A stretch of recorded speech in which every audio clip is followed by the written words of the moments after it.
नमस्कार विद्यार्थी मित्रांनो आणि पालकांनो, गुरुद्रोणा सायन्स अकॅडमीच्या या डिजिटल हंट न्यूज चॅनलवरती मी तुम्हा सर्वांचं पुन्हा एकदा स्वागत करतोय। आजची बातमी ही पुन्हा एकदा इयत्ता 12वी पासआउट होणाऱ्या मुलांसाठी आहे, जी मुलं आत्ताच 2 मेला जो निकाल लागला गेल्या शनिवारी आणि त्याच्यामध्ये ज्या मुलांना चांगला उत्तम रिझल्ट आला त्या मुलांच्यामध्ये आणि पालकांमध्ये तर उत्साहाचं आणि आनंदाचं वातावरण आहेच, पण ज्या मुलांना थोड्याशा ग्रेड्स कमी आलेल्या आहेत, निकाल त्यांचा मनासारखा लागलेला नाही आहे किंवा 1-2 विषय त्यांचे घसरलेले आहेत, फेल झालेले आहेत, अशा मुलांसाठीची ही महत्त्वाची बातमी। आणि बातमी आहे पुरवणी परीक्षा जी होणार आहे जून-जुलै महिन्यामध्ये, त्या परीक्षेच्या तारखा सुटलेल्या आहेत। त्या नक्की कशा आहेत, त्याचे नियम काय आहेत, तुम्ही कशी प्रोसेस ती करायची आहे, त्या संदर्भात आज ही बातमी तुमच्यापर्यंत मी घेऊन आलो आहे। अर्थात पुरवणी परीक्षेसाठीची अर्ज प्रक्रिया आता सुरू झालेली आहे। नियमित शुल्कासह अर्ज भरण्यासाठीची तारीख जी असणार आहे ती अंतिम तारीख असणार आहे 15 मे पर्यंत। आय रिपीट, नियमित शुल्कासह म्हणजे 15 मे पर्यंत तुम्ही अर्ज भरले तर तुमचा जो शुल्क असणार आहे तो रेग्युलर फी असणार आहे, पण 15 मे नंतर जर तुम्ही गेलात चुकून तर तुम्हाला एक्स्ट्राची फी पेड करावी लागते। ह्याच्याबद्दलच्या डिटेल्स मी पुढे तुम्हाला त्या ठिकाणी सांगणार आहे। महाराष्ट्र राज्याच्या माध्यमिक व उच्च माध्यमिक शिक्षण मंडळाने जे काही आता डिक्लेअर केलेलं आहे की जून-जुलै महिन्यामध्ये जी पुरवणी परीक्षा होणार आहे त्यासाठी विद्यार्थ्यांनी 5 मे ते 15 मे या दरम्यान नियमित शुल्कासह फॉर्म भरायचे आहेत। 5 मे ते 15 मे, त्याच्यामुळं कालपासूनच फॉर्म सुटलेत। आज 6 तारीख आहे, त्याच्यामुळं ऑलरेडी पुरवणी परीक्षांसाठीचे फॉर्म्स त्या ठिकाणी सुटताना आपल्याला पाहायला मिळते आहे। आणि अशी माहिती आपल्याला राज्य मंडळाचे जे सचिव आहेत डॉक्टर दीपक माळी यांनी ही बातमी प्रसारित केली, त्याबद्दलचा GR आणि पब्लिक नोटीस त्यांनी त्या ठिकाणी काढलेली आहे। राज्य मंडळातर्फे 12वीची पुरवणी परीक्षा जून-जुलैमध्ये घेण्यात येणार आहे।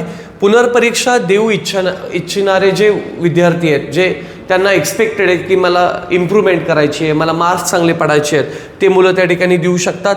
ज्या मुलांच्या ग्रेड्स कमी आल्यात ते मुलं परीक्षा देऊ शकतात, किंवा अशी मुलं ज्यांचे arts, commerce, science, vocational courses किंवा ITIमध्ये काही विषय त्यांचे फेल झालेत, गेलेले विषय आहेत, ते पुन्हा एकदा द्यायचे असतील तर त्यांच्यासाठीची ही बातमी मी आज तुमच्यासाठी घेऊन आलो आहे।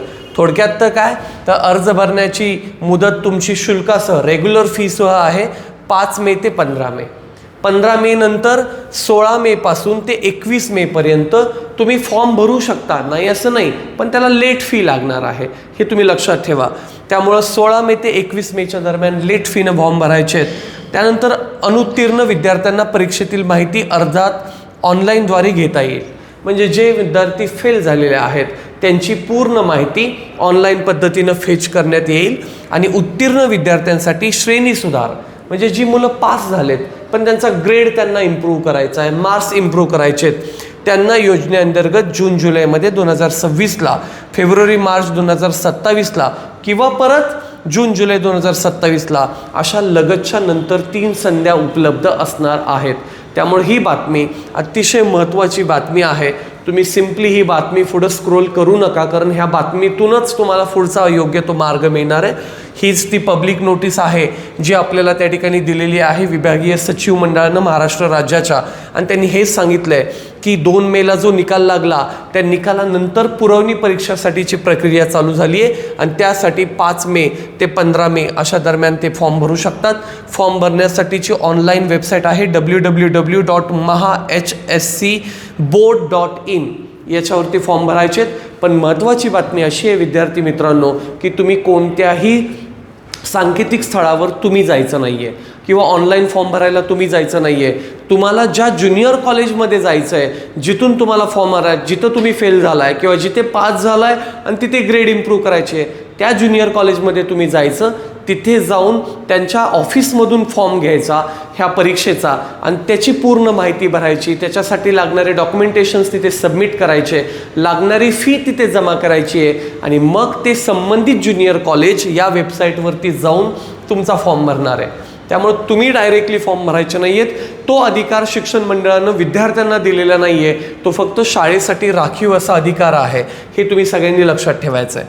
नियमित शुल्कासह 5 मे ते 15 मे लेट फीसह 16 मे ते 21 मे पर्यंत तुम्हाला त्या ठिकाणी ह्या सगळे इथे दिले आहे. गुरुवार 21/5/2026 पर्यंत तुम्ही हे सगळे फॉर्म त्या ठिकाणी भरू शकता.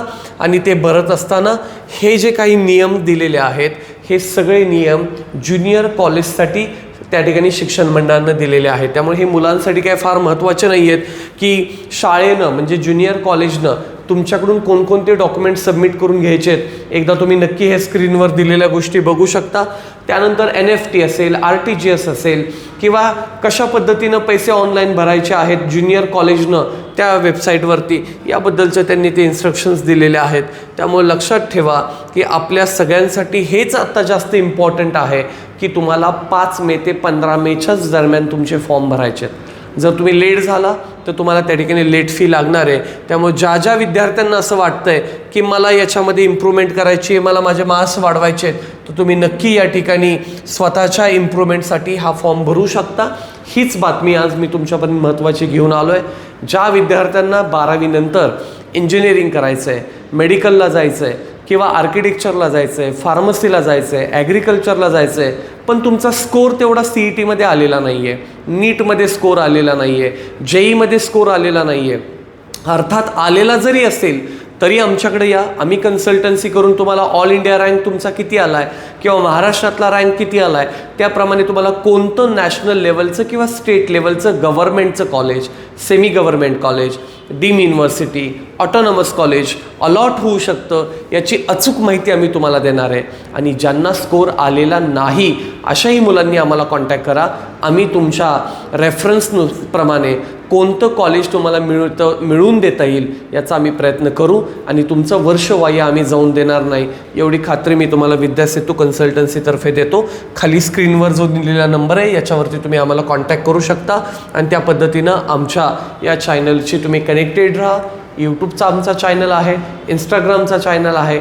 अशाच अधिकच्या माहितीसाठी आमच्या चॅनलला सबस्क्राईब करा आणि यूट्यूबच्या चॅनलवरती नवीन नवीन अपडेट्स आमचे हे घेत चला. धन्यवाद. पुन्हा एकदा भेटूयात अशाच एका नवीन कॉन्सेप्टला घेऊन.